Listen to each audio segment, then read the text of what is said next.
Can you believe it's been 10 years since Book 1 of The Legend of Korra first premiered? So, in honor of this anniversary, here's a little recap of everything that happened in The Legend of Korra Book 1. Try to keep up.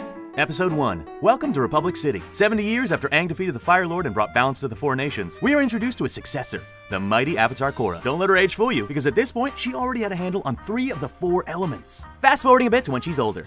Korra lives in the Southern Water Tribe, which is looking a little nicer than it did 70 years ago. She's clearly proficient at firebending, waterbending, and earthbending.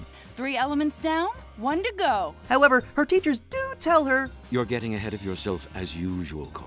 But she's all like, yeah, that's great, let's move on to airbending. And with some nudging from Katara, they agree that she should start learning airbending from Aang and Katara's son, Tenzin. So Tenzin promptly flies halfway around the world to the South Pole to tell Korra that he can't stay. You're not staying, are you? I'm afraid not. Seems like a waste of a trip, but hey, I guess he wanted to break the news to her in person. Korra is super bummed about this, so when Tenzin heads back to Republic City to do his duties as councilman, Korra decides to sneak out and head to Republic City herself. Although her sneaking skills could use a little work. Nice night for an escape, isn't it? I guess the giant polar bear dog makes stealth a difficult feat. Anyway, Katara lets her go, and it's not long before she gets her first glorious look at Republic City. People are obviously stoked to be in the presence of the Avatar. Benders like this girl only use their power to oppress us! And we learn that a group called the Equalists, led by Amon, are rallying against Benders. Are you tired of living under the tyranny of Benders? But it's also not long before she gets herself into trouble with a local gang, the Triple Threat Triads, putting her in great danger.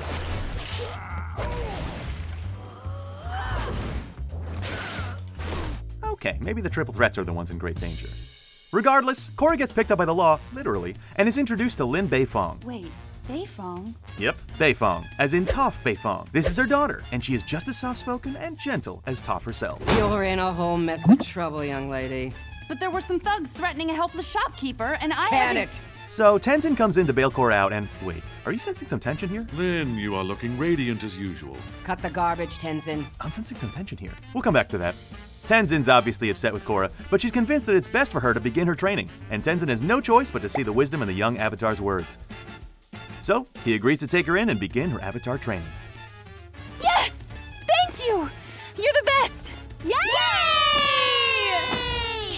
Episode 2, A Leaf in the Wind. Now living in an air temple on an island named Air Temple Island, Tenzin begins to train Korra, and it goes not so well. Korra is about as opposite of an airbender as you can get. Well, I'm about as opposite an airbender as you can get. See? She then tries the age-old technique of shouting airbend at a newspaper. Airbend! When that doesn't work, she lets off some steam by listening to a live pro-bending match, which Tenzin firmly disapproves of. Korra, come down here, please. Korra must have been practicing her stealth skills, because this time, she successfully sneaks out and heads into the city to watch some pro-bending.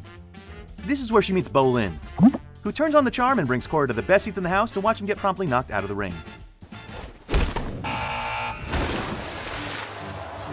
Mako, Bolin's brother, is not interested in meeting Korra for some reason.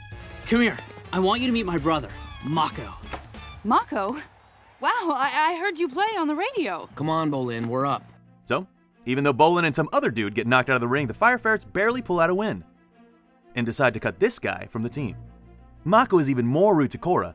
Oh, you're still here? Then they learn she's the Avatar, and Mako is suddenly all regretful that he was so rude. But like, how about you just don't be rude to anyone, buddy? Avatar or not. So Korra joins the team and replaces that random guy that we never see again. But unfortunately for her, Tenzin hears this. She's the Avatar, folks, playing in a pro-bending match. And rushes to the match himself. I'll get her myself. But wouldn't you know it, pro-bending is teaching her what he couldn't. Remember this? Airbending is all about spiral movements. Well, look at this. How about that? So Tenzin lightens up and agrees to allow her to play on the team. And by the way, I kind of permanently joined the Fire Ferrets, and we're playing in the tournament in a couple of weeks. Episode 3, The Revelation. Off to a bad start, the Fire Ferrets don't have the money to enter the upcoming tournament, which leads to Bolin getting lured in by the Triple Threats with the promise of funding, which leads to his kidnapping. So when Mako finds his brother missing, he hits up Korra to track him down. They get distracted for a minute staring into each other's eyes. Wait, a girl from the Southern Water Tribe and a brooding firebender sharing a romantic moment? Doesn't that sound familiar? Nope, because it never happened before. Moving on. Eventually, they realize Bolin's in trouble. They fight some Equalists, steal some flyers, and end up in an Equalist rally. Amon has some strong words about the imbalance that benders bring to the city. The only thing bending has brought to the world is suffering. And then he pulls this move.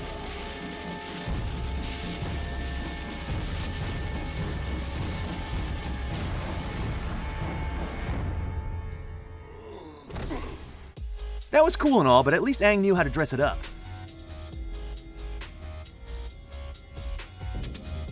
I mean, look at that light show. Okay, so Korra and Mako rescue Bolin, and they all live happily ever after. You alright? Yes, Mako! Until Episode 4, The Voice in the Night. Korra is ambushed by some Equalists. She gets chi blocked. Amon enters the room. He says some sinister stuff and takes Korra's bending away. But none of that really happens. Just had a bad dream. Tarlok pitches a task force to find Amon. But who would head up such a task force? It would be my honor and privilege to accept such a duty. Okay, dude, calm down. The task force passes, and we listen to some swing music. But it's interrupted by Amon. My fellow Equalists, this is your leader, Amon. As you have heard, the Republic Council has voted to make me public enemy #1. Proving once again that the bending oppressors of this city will stop at nothing to quash our revolution. But we cannot be stopped. Our numbers grow stronger by the day. That dude's the worst. Okay, Mako meets Asami when she runs over him with her motorcycle, and they hit it off right away. A brooding firebender falling for a dark-haired, non-bending daughter of a rich family? Yeah, that one has happened before. They go to dinner and then immediately meet Asami's father, Hiroshi Sato, the inventor of the Satomobile. And he decides to fund their pro-bending team. What a good guy. I'm calling it now, this guy would never betray the city, arm the bad guys, or attack his own daughter with a giant mech suit.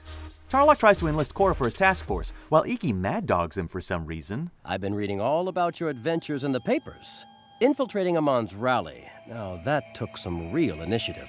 Oh, thanks. I think you're the first authority figure in the city who's happy I'm here.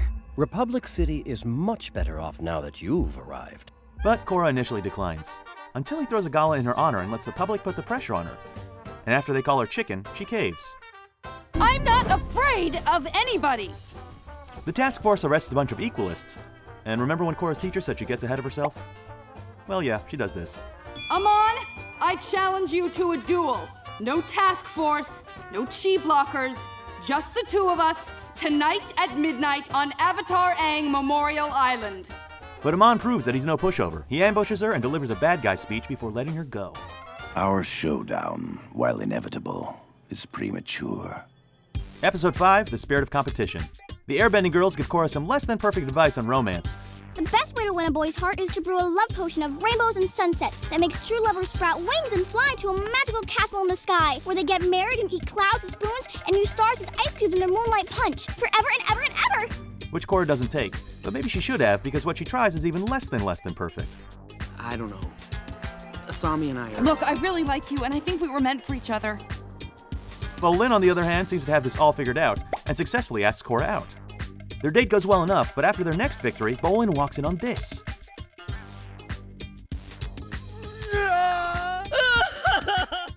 Mako and Bolin fight, but the brotherly bond is too strong to break. And Korra wins them the next match. All's well that ends well. Episode 6, and the winner is... Amon insists that the pro-bending finals are cancelled, and threatens to attack if the council doesn't agree. Korra goes to the council and asks them to keep the arena open, but the council is unanimous. The council is unanimous. See? Lin Beifong steps in and asks the council to have some backbone. Toph would have been proud. Lin and Tenzin decide to work together. Did you know these two used to date? It's a close match, but for some reason the refs just let the Wolfbats cheat. And the Wolfbats win and are crowned tournament champions. They ask, anybody else want to scrap with the champs? But they weren't expecting popcorn weapons. The arena is attacked, and we learn that this announcer is very dedicated to his craft. There appear to be masked members of the audience wielding strange devices on their hands. One of them is in the booth with me right now, folks.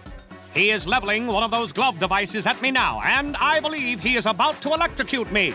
I am currently wetting my pants. And Amon takes away the Wolfbat's bending abilities. Ha! That's what you get for cheating. But yeah, Amon still is the bad guy here. So with the help of Lin, Korra goes after Amon, but he gets away. Episode 7, The Aftermath. Bolin and Mako go and live with Asami, and Korra realizes that she had Asami pegged wrong. I gotta admit, I had you pegged wrong. See? But then, Korra overhears Hiroshi in his study. Luckily, the Cabbage Corp investigation has bought us enough time. And her pupils dilate, so you know it's serious. Trust me, by the end of the week, we'll be ready to strike. Ah, and I had this guy pegged as a good guy. Korra calls on the cavalry and they conduct an investigation, but as soon as they get somewhere, Sato attacks them with robot mechs. My mecha tanks are platinum as well. Sato asks Asami to join him, and she's like, yeah, sure, I'll join you. And then she's like, psych, and helps them all escape. She's sad, though. Lin resigns from the force and decides to take down Amon outside the law. I wouldn't want to be on this woman's bad side. Episode 8. When extremes meet, the brothers and Asami go to live on Air Temple Island, and Iki drops this little bomb. Asami, did you know Korra likes Mako? This is going to be an awkward stay. The new chief of police is a huge Tarlok stan, and puts him in charge of all matters involving the Equalists. Tarlok tries to enlist Korra onto his task force once again, but fool me once, am I right? Korra tells Tenzin about dreams she's been having about his father, which in any other context would be sort of weird, but it's Avatar stuff, so it's not. Tenzin asks her to meditate on it. Korra confides in Asami, Mako, and Bolin that she's discouraged since she can't learn airbending, and they cheer her up and decide to form the new Team Avatar. They go out to take down some Equalists and they succeed, but then Tarlok shows up and ruins everything. Man, that guy's the worst. Wait, no, Amon is the worst. But Tarlok's the second worst. He passes a curfew for non-benders and arrests Asami for being out past curfew as well as Mako and Bolin. Just because, I guess? Korra keeps her cool and goes to Tenzin for help, but when he can't help, she goes straight to Tarlok herself. You and I need to talk. And after some pleasantries, we have one of our favorite battles in the entire series. Also, why does this guy get such a cool office? Korra proves that she's more powerful than Tarlok, until he pulls this move. That's right, he's a bloodbender, but he doesn't need the full moon. He uses this ability to win the fight and kidnap Korra. Episode 9, Out of the Past. They put Korra in a box. Too bad she's not a metal bender. With nothing to do, she decides to meditate and sees visions of Aang taking on an old Republic City crime lord, Yakone. A man who can bloodbend without a full moon. This should have been in the newspaper or something. But get this, Yakone is Amon's father. Oh, you saw that coming. Yeah, me too. Meanwhile, Tarlok weasels his way through any interrogations about the whereabouts of the Avatar. That is until this guy blows his cover. Yeah, go this guy! But Tarlok escapes and vents to Korra. My life is a disaster now, thanks to you. Then Amon shows up and takes away Tarlok's bending. Korra escapes the box and gets away, which leads Amon to reprimand his right-hand man. This guy will be important later. Episode 10, Turning the Tides. Korra recovers and Mako holds her hand. Ooh. Oh, but Asami sees it, which causes some rifts between her and Mako. Lin agrees to babysit the airbending kids, and Korra fills everyone in on the Tarlok-Yakone situation. And they plan the best course of action. Council members start getting captured one by one, but Tenzin won't go quite that quietly. Nice try, Equalists. But then they do start attacking Republic City with their machines Sato provided them. When they reach Air Temple Island, Lin holds them off with the help of these three. Get off our island! Taste 5 Fury! Okay, gross. Pema has the baby. Oh yeah, did I mention she's pregnant? Because she is. Was. And she and Tenzin decide to name him Rohan. But no time for a 0th birthday party for Rohan, because they're still under attack and forced to flee the island. To give them the advantage, Lin makes a great sacrifice. Whatever happens to me, don't turn back.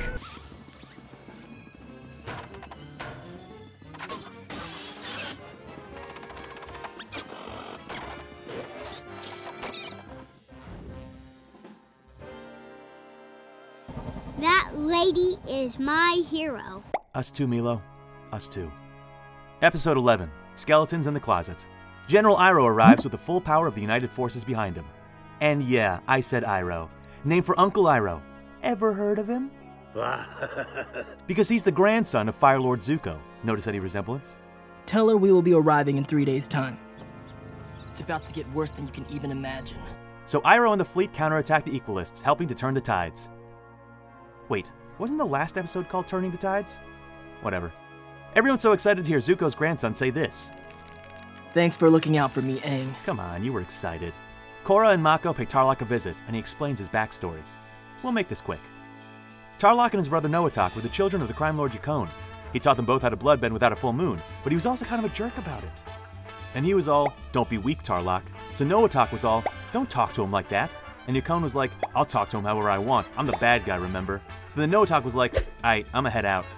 And he went and became Amon so he could stop benders from misusing their powers like his father did.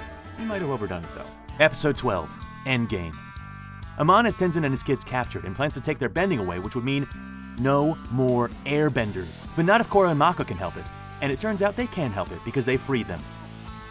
But not before Amon reveals his scar to the crowd, saying this. "This is what a firebender did to me." Meanwhile, Asami is trying to steal her father's machines, but unfortunately her father read all the wrong parenting books and starts attacking her with a giant mech. Ah, I knew this would happen. Bolin shows up and attacks with earthbending, and Asami is able to get the upper hand and win the fight. She's sad again though. Korra and Mako fight Amon, and Korra gets her bending taken away. But before Amon can take Mako's bending away, this guy comes in all ticked off and creates a diversion. I told you he'd be important. Then Mako's actually able to best Amon one-on-one. Mako starts carrying Korra to safety, but is stopped by Amon. Amon's finally about to take Mako's bending, until this happens.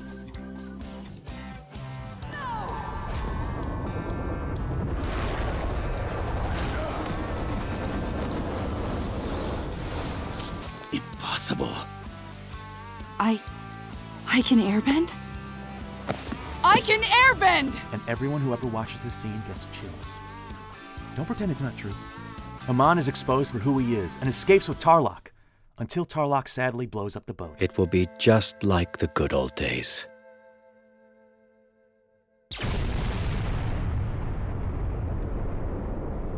Korra is visited by the spirit of Avatar Aang, and he gives her bending back and teaches her how to energy bend. Although he doesn't teach her how to do the accompanying light show. I guess he didn't want to be upstaged. Korra gives everyone their bending back, and they all live happily ever after until next season. Oh yeah, and Boomy shows up.